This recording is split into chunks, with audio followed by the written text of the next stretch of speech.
नमस्कार। गांठियों आधुनिक चिकित्सा शास्त्र अनुसार कहिए तो रूमेटॉइड आर्थराइटिस અને આયુર્વેદ સાથે કોરિલેટ કરીએ તો આમ વાત વિશે વાત કરીશું।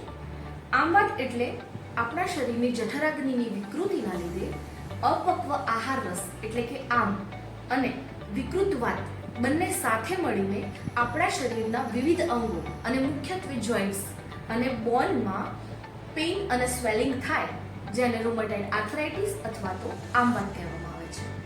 આમ વાતના સામાન્ય લક્ષણોમાં મનુષ્યને કે રોગીને શરૂઆતના તબક્કામાં ઝીણો તાવ આવે છે, ભારેપણ લાગે છે, આળસ લાગે છે, શરીરમાં અત્યધિક દુખાવો વેદના ઉત્પન્ન થાય છે, બહુ જ થાક લાગતો હોય એવી અનુભૂતિ થાય છે અને પછીના તબક્કામાં એટલે એના મુખ્ય લક્ષણોમાં આપણા શરીરની સંધિઓ અને જોઇન્ટ્સમાં બોનમાં સ્વેલિંગ્સ અને પેઇન અને જોઇન્ટ્સ ડિફોર્મિટી એટલે કે જોઇન્ટમાં વિકૃતિ જેની મૂળ સ્થિતિથી અલગ દેખાય એવી સ્થિતિ ઉત્પન્ન થાય છે, જેને આમ વાત કહેવામાં આવે છે।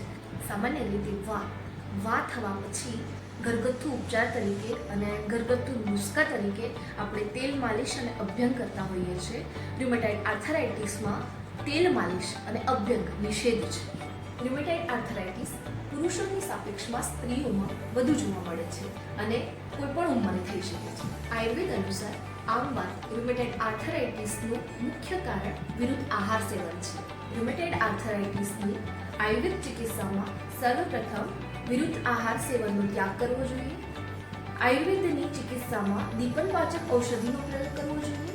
આયુર્વેદ પંચકર્મ વિરેચન અને બાલુકા સ્વેદનનો પ્રયોગ કરવો જોઈએ અને આયુર્વેદ ચિકિત્સકની સલાહથી રૂમેટોઇડ આર્થરાઇટિસની ચિકિત્સા સરળતાથી થઈ શકે છે। રૂમેટોઇડ આર્થરાઇટિસ આમ વાતની ચિકિત્સા માટે અમારા લક્ષદીપ આયુર્વેદનો સંપર્ક કરી શકો છો।